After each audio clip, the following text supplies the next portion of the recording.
नमस्कार सर, मेरा नाम राजू है। आज का टॉपिक है कि how to get financial freedom by investing in small cap mutual fund only. इसके पहले एक न्यूज़ देखते हैं, रियल लाइफ स्टोरी है कि 15 लाख रुपया इन्वेस्ट किया था। ये फादर साहब हैं, कभी 15 साल पहले 15 लाख रुपया इन्वेस्ट किया था, तो आज 1.5 करोड़ रुपया हो गया है। और अपने 3 बेटियों को उन्होंने 50-50 लाख रुपया डिवाइड करके उनको गिफ्ट किया है। तो कैसे ये 15 लाख रुपया वन टाइम इन्वेस्ट किया था और 1.5 करोड़ रुपया हो गया, और ये बता रहे हैं लास्ट 15 ईयर्स में ऐसा हुआ है। तो यहाँ देखते हैं, हमने यहाँ पे कैलकुलेटर में वन टाइम में 15 लाख रुपया रखा है, और 15 साल के बाद यदि 16.6% का रिटर्न मिले, जो कि इनको मिला है एक्चुअल में, 15 लाख का वैल्यू 1.5 करोड़ रुपया होता है। कैलकुलेटर पे यदि 15 लाख लिखा, 15 साल लिखा, और 16.6% रिटर्न अगर मिला, जहाँ से भी मिला, तो उस 15 लाख का वैल्यू, वन टाइम का वैल्यू 1.5 करोड़ रुपया हो जाता है। ये जब हो गया तो 3 बच्चों को उन्होंने 50-50 लाख रुपया गिफ्ट कर दिया। तो अब यहाँ पे एक्चुअल लाइव रिकॉर्ड देखते हैं कि ऐसा हुआ कैसे हुआ होगा। तो यहाँ पे हमने स्मॉल कैप कैटेगरी सेलेक्ट किया है, लास्ट 15 ईयर्स 15 लाख रुपया जमा कर दिया। तो देखते हैं कि डीएसपी स्मॉल कैप में 15 लाख 2008 में जमा किया था, और आज 2023 में वैल्यू हो गया 1,58,00,000। यदि तो उन्होंने इस फंड में रखा होगा तो इतना हो गया होगा। यदि फ्रैंकलिन इंडिया स्मॉल कैप में लगाया होगा कुछ पैसा 2008 में, तो उस 15 लाख का वैल्यू 1,34,00,000 हुआ है 15.73% के रिटर्न से। ये मैं स्मॉल कैप का बता रहा हूँ। अब यदि मैं मिड कैप कैटेगरी में जाता हूँ, अगर इसका एवरेज रिटर्न देखते हैं स्मॉल कैप का, हम यहाँ पे एवरेज रिटर्न लेते हैं, कंपाउंडिंग रिटर्न 14.07% आ रहा है। अब मैं मिड कैप कैटेगरी का बात करता हूँ। यहाँ पे सेलेक्ट किया है मिड कैप, 15 साल और 15 लाख रुपये इन्वेस्ट किया।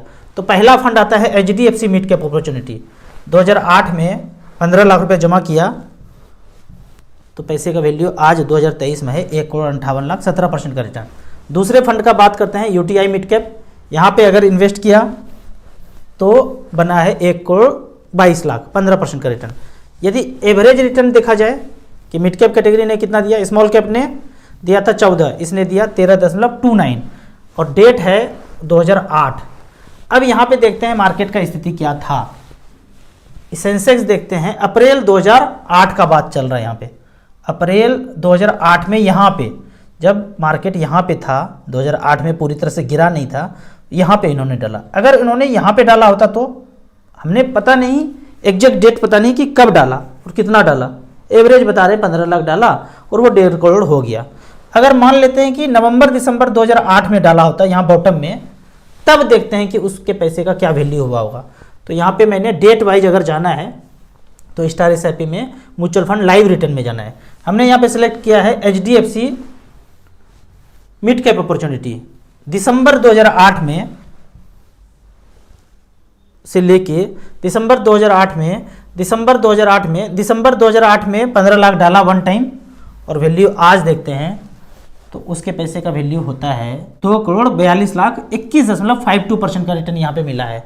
अगर तो बॉटम में इन्वेस्ट किया तो इतना हुआ है यहाँ पे, और अप्रैल में डाला तो अप्रैल के हिसाब से यहाँ देखेंगे HDFC मिड कैप का बात करते हैं अगर, तो यहाँ पे HDFC फंड आता है, जहाँ वहाँ लगभग 2 करोड़ से ऊपर बनाया। यहाँ कितना बनाया था 1,58,00,000, जबकि यहाँ बनाया था,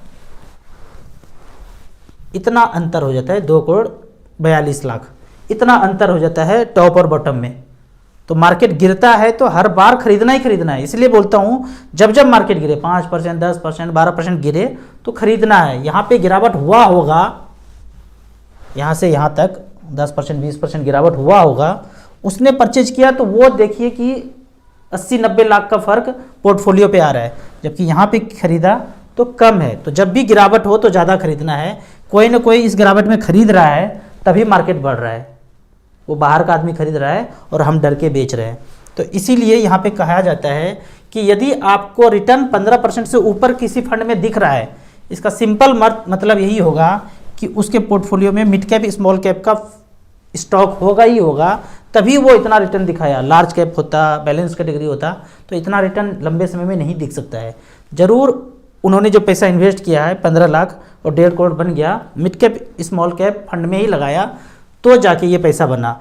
अब होता क्या है, जो भी फंड मैनेजर फंड सिलेक्शन करते हैं, स्टॉक सिलेक्शन करते हैं, वो छोटा कंपनी को देखते हैं और ये अपॉर्चुनिटी देखते हैं मैनेजमेंट से मिलके कि इसमें आग है कि नहीं बड़ा बनने का। कंपनी तो अभी छोटा है, मैनेजमेंट से मिला, देखा कि आग है भाई, बड़ा बनना है, तो एक समय में वो विशाल बनेगा। अभी पता नहीं है, लेकिन फंड मैनेजर ऐसे मैनेजमेंट से मिलते हैं, देखते हैं कि जिनके अंदर आग है, बड़ा बनने का काबिलियत है और वो हर हाल में पाना ही चाहते हैं।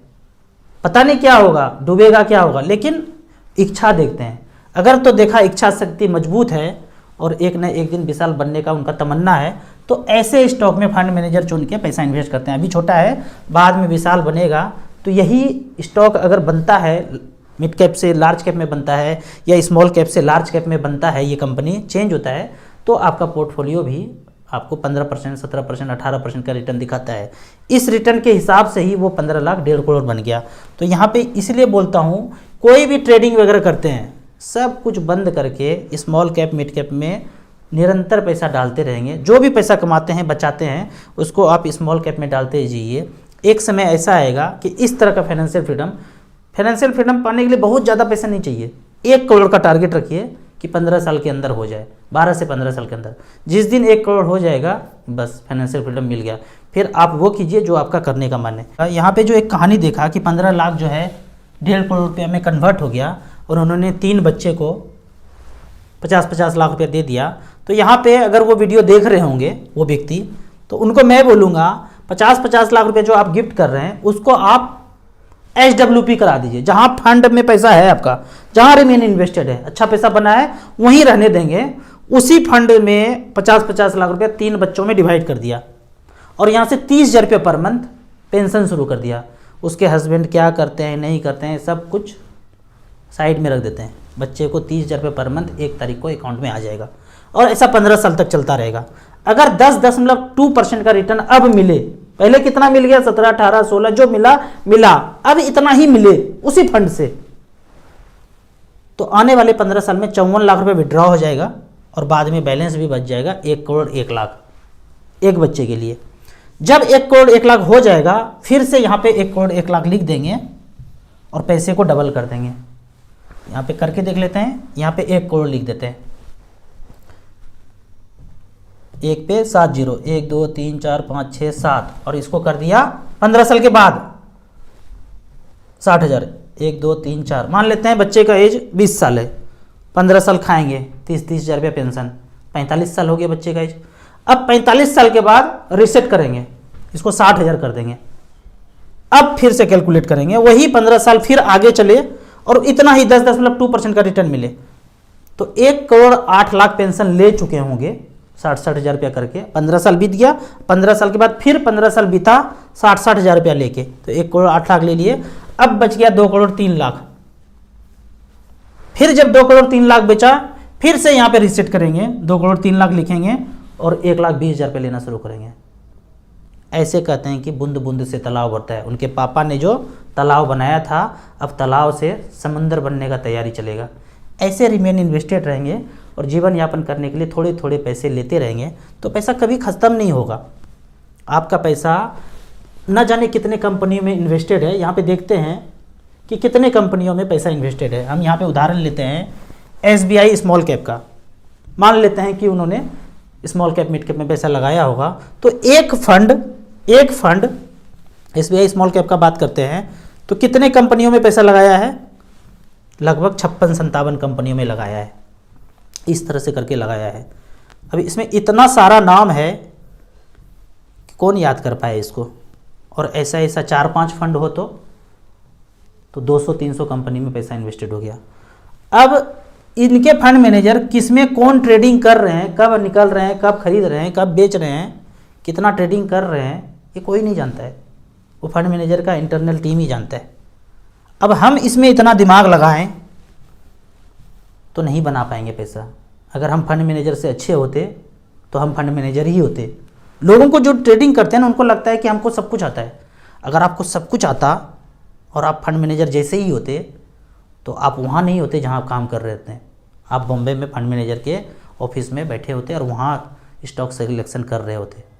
तो जो लोग सोचते हैं 30 मार खान है, हम ट्रेडिंग करके पैसा बना लेंगे, वो 30 मार खानी आपका छोड़ दीजिए, थोड़ा थोड़ा पैसा स्मॉल कैप में डालते रहिए, साथ में आपका स्टॉक का पोर्टफोलियो है उसको भी देखते रहिए, और साथ में स्मॉल कैप का 4-5 लेके छोड़ दीजिए, चलने दीजिए। पता चलेगा 10 साल 15 साल के बाद ये पैसा का अंबार लग गया और यहाँ पता ही नहीं, समझ में नहीं आ रहा है कितना समय दिया और कितना पैसा झोंका और कितना रिटर्न मिला, कैलकुलेट ही नहीं कर पाएंगे। कब निकाला कब बेचा कौन बता रहा है आपको कितना परसेंटेज मिला, कोई खोपड़ी लगा लीजिए पता नहीं चलेगा। म्यूचुअल फंड में साफ साफ पता चल रहा है 15%, 16%, 17%, कितना। आप पैसा सैलरी लेते रहिए, झोंकते रहिए स्टॉक में, थोड़ा गिरा 20%, 30% ऊपर हुआ, बोलते हैं लोग एक दिन में 50% गेन हो गया, पीछे का नहीं बता रहे कितना लॉस हुआ। अगर 50% गेन होता तो आप 5 साल के बाद रिटायरमेंट ले लेते, जहाँ नौकरी कर रहे हैं वहाँ नौकरी नहीं कर रहे होते। 5 साल के बाद इतना पैसा हो जाता कि गांव जाते, जहाँ भी जाते रहते मस्ती से। लेकिन नहीं, ट्रेडिंग तो रोज़ चल रहा है 10 बजे से लेकर 3 बजे तक, और कह रहे हैं कि पैसा खूब बनाया। कितना बनाया बैठ के तसल्ली से पूछेंगे तो पता चलेगा लॉस ही लॉस हुआ है। तो इस तरह से करके स्मॉल कैप में म्यूचुअल फंड में इन्वेस्ट करते रहिए, तो आपको यहाँ पे इतना रिटर्न मिल सकता है जिसका आपने आशा नहीं किया होगा। अब कुछ क्वेश्चन आंसर को देखते हैं, कमेंट्स को देखते हैं। टाटा स्मॉल कैप में 1000 रुपया से चालू किया, कैसा है? बहुत बढ़िया फंड है, शुरुआत किए हैं, सही है। अगला जब पैसा आएगा 1000 स्मॉल कैप SBI का, HDFC का और ICICI का स्मॉल कैप कर दीजिएगा। Please review SBI technology fund. यदि आप पहले से स्मॉल कैप मिड कैप में 2-2000 4-4000 का है इन्वेस्टमेंट और एक फंड SBI टेक्नोलॉजी या ICICI टेक्नोलॉजी का लेना चाहते हैं तो लेके रख सकते हैं, ये फंड भी अच्छा है। अगर लमसम इन्वेस्टमेंट करने के बाद HWP नहीं निकाला और डायरेक्ट 10 साल उसी में रह गए तो वन टाइम हो गया। HWP का चर्चा ही क्यों करेंगे, आपको पैसे का जरूरत नहीं है तो HWP करेंगे। बहुत लोग बोलते हैं कि HWP किया उसके बाद SIP कर लिया, ये मतलब कुछ चीज़ ही नहीं हुआ कि HWP अगर ज़रूरत ही नहीं है फिर बाद में आपको री इन्वेस्ट ही करना है तो बेहतर है कि आप इसी में बने रहिए। आपको यहाँ पे कुछ करने का ज़रूरत नहीं है, एक बार लगा दिया बने रहिए, जब ज़रूरत पड़ेगा HWP करने का तब कीजिए। HDFC 30 focused, HDFC focus 30 fund कैसा है? इससे आप निकल करके अगर आपका ये पहला फंड है तो यहाँ ना करके HDFC स्मॉल कैप और HDFC मिड कैप अपॉर्चुनिटी में आपको शुरुआत करना चाहिए 1-1000 से। बहुत ज़्यादा पैसा लगा रहे हैं, 30-40 हज़ार 50 हज़ार लगा रहे हैं तो 2000 का ये भी ले लीजिए, मन करता है ये भी ले लीजिए, लेकिन शुरुआत आप मिड कैप स्मॉल कैप से कीजिए। जब भी करेंगे ये ध्यान रखना है 5 साल तो मिनिमम टिकना ही टिकना है। तो 5 साल टिकने से क्या होगा, कभी बढ़ा देखेंगे कभी घटा देंगे, हो सकता है 5 साल के बाद भी कम देखेंगे, लेकिन बीच बीच में बढ़ा भी देखेंगे तो आपको लगेगा कि चलो एक समय तो बढ़ा हुआ था और कंटिन्यू करते हैं। 10 साल 15 साल रखिए, आपको 12-15% 16% रिटर्न मिल जाएगा। मेरा पोर्टफोलियो एनालाइज कर दीजिए, क्या बोलते हैं 3000 रुपये पर मंथ कर रहा हूँ तो फंड का नाम देख लेते हैं। Axis small cap 40%, Parag Parikh flexi cap 15%, Quant active fund में भी लगाया है, PGIM मिड कैप में लगाया है, कैनरा रेलवे को इमर्जिंग इक्विटी में लगाया है। सारे फंड आपके अच्छे हैं। फर्दर आपको पैसा आता है तो 2 फंड जोड़ लीजिएगा, Nippon small cap, HDFC small cap, और पैसा आता है तो SBI स्मॉल कैप। बाकी ये सारे फंड आपके अच्छे हैं, आप कंटिन्यू कीजिए। आपको इसी तरह म्यूचुअल फंड के बारे में और कुछ जानना है, इन्वेस्टमेंट के बारे में जानना है, आपको कुछ क्वेश्चन हो क्वेरी हो तो व्हाट्सएप पे या कमेंट में इसी तरह से पूछते रहिए। आपको म्यूचुअल फंड में पहली बार इन्वेस्ट करना है तो दिए हुए ऐप में रजिस्ट्रेशन करने के बाद हमसे जुड़ सकते हैं। वीडियो अच्छा लगे तो व्हाट्सएप यूनिवर्सिटी में दोस्तों के बीच इसे जरूर शेयर करें। यूट्यूब पर देख रहे हैं तो लाइक एंड शेयर जरूर करें। Thank you so much.